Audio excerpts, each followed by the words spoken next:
Welcome to the session 35, that is meaning of industrial policy and rationale for existence of industrial policy and industrial policy resolution 1948.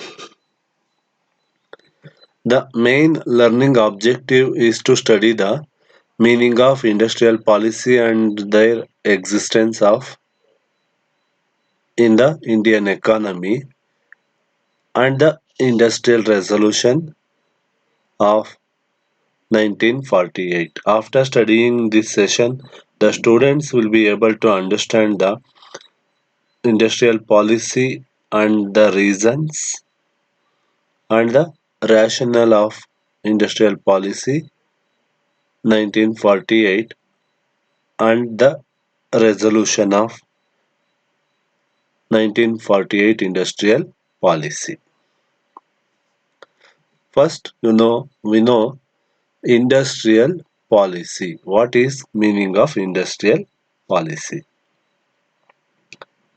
Industrial policy is an important document with less a wide canvas and set the tone for implementing promotional and regulatory roles of the government. A discussion of the industrial policy is desirable before describing economic environment. The term industrial policy refers to the government policy towards industries, their establishment, function in growth and management. The policy will indicate the respective areas of large, medium, and small scale sectors. It will also spell out government's policy towards foreign capital, labor, tariff, and other related aspects. Naturally, the industrial policy with the industrial development of a country will be shaped, guided, fostered, regulated, and controlled by its industrial policy. Industrial policy probably the most important document which indicates the relationship between government and the business. The document is helpful to planners and administrators in the government in as much as it gives clear guidelines for promoting and regulating industries. It is equally helpful to industrialists and other for deciding areas and priorities for their investment. The industrial policy has no legal sanction and as such violation cannot be challenged in a court as it is possible in the case of fundamental rights guaranteed by the Constitution. However, it has certain broad guidelines for the government, administrative action, and nowadays with one the qualitative aspects thereof. There are no physical target to be fulfilled, not time span, no financial commitments, as in the case of an industrial policy.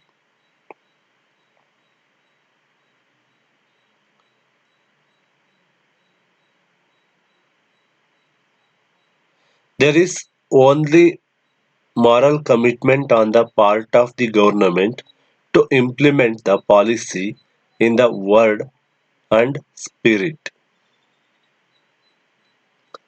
Next, we discuss about rationale for existence of industrial policy. First rationale is to correct the imbalances in the development of industries and helped bring to about a desirable balance and diversification in them. Direct the flow of scarce resources in the most desirable areas of investment in accordance with national priorities. Present the waste for use of scarce resources and ensure their conservation and judicious utilization.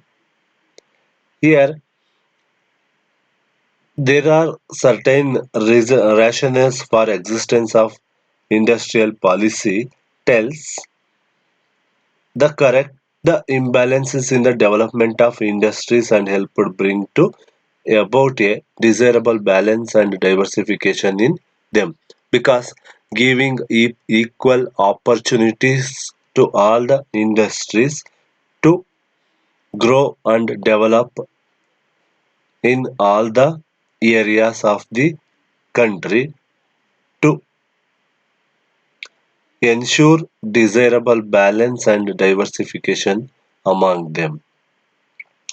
Then in the point of direct flow of scarce resources in the most desirable areas of investment in accordance with the national priorities, very important industries which have more national priority will be having more support to grow industries in the area which have flow of scarce resources in the most desirable areas and prevent the waste for use of scarce resources include some resources are renewable in nature and some resources are not renewable in nature, so proper utilization of scarce resources to ensure the conservation of and judicious utilization of them without wasting any material. Certain industries are established with the aim of recycling of some resources which are not renewable in nature. Next, empowerment of the government to regulate the establishment and expansion of private industry in accordance with the plan and objective. Means empower the government to regulate the establishment and expansion of private industry in accordance with the plan and objective.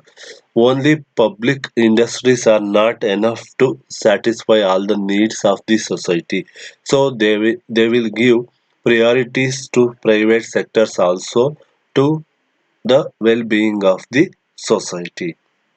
Next rationale includes democrate areas among the public, private and joint sectors of the economy as well as large, medium and small scale industries. Next is to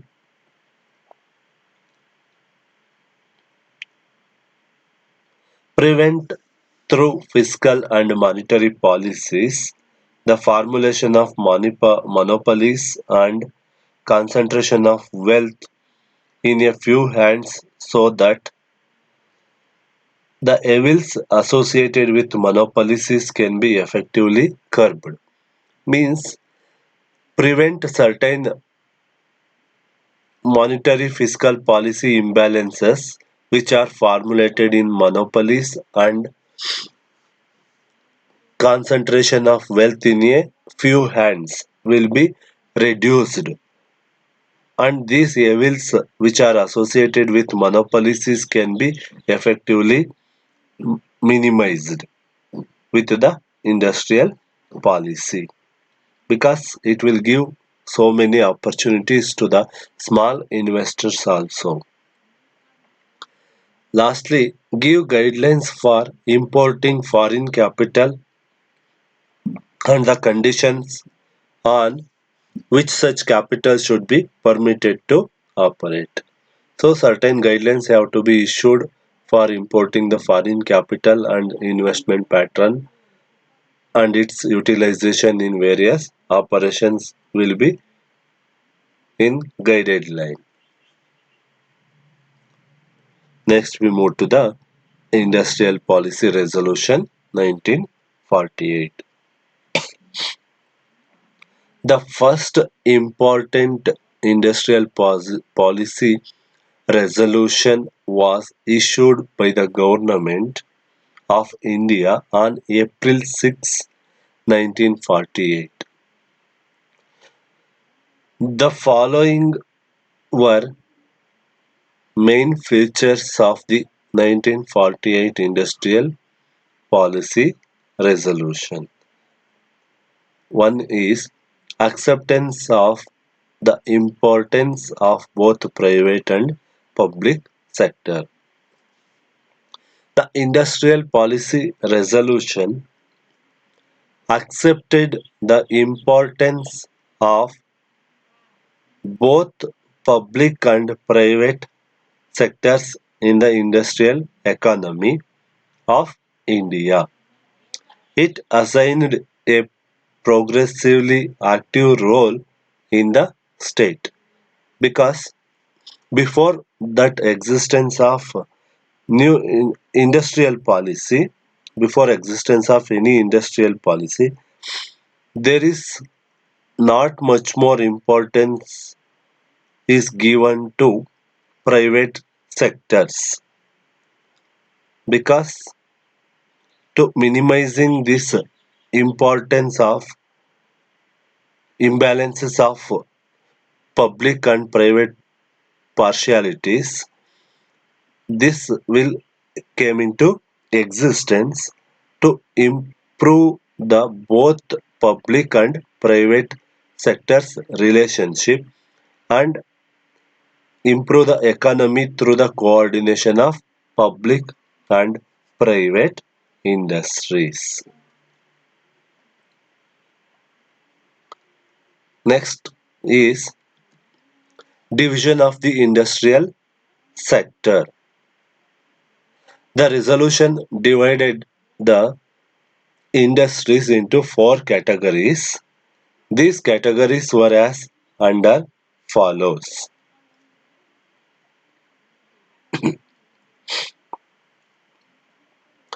First, A. Industries where state had a monopoly. Industries where state had a monopoly in this category, three fields of activity were specified on and ammunition, atomic energy and rail transport. These three industries having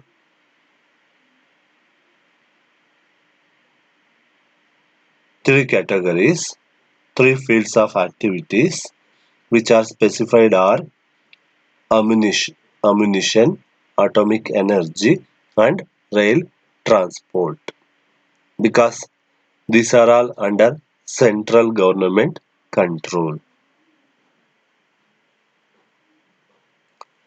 Next, mixed sector, both private and public sectors.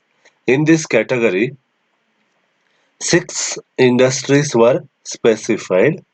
One is coal, iron and steel, aircraft manufacture, shipbuilding and manufacturer of telephone, telegraph and wireless operations, excluding radio set and mineral oils. These six industries were specified. However, Existing private undertaking in this field were allowed to continue for 10 years, after which the government would review the situation and acquire any existing undertaking after paying compensation on a fair and equitable basis. Next category, the field of government control. The government did not undertake the responsibility of developing these industries but considered them on the importance that their regulation and direction was necessary in this field. Some of the industries included in this category were automobiles, heavy chemicals, heavy machinery, machine tools, fertilizers, electrical, engineering, sugar, paper, cement, cotton, and woolen textiles. These are all industries which are under government control. The lastly, the field of private enterprises. The other industries not included in the above categories were left open to the private sector. However, the state could take over any industry in this sector also if its progressive was unsatisfactory.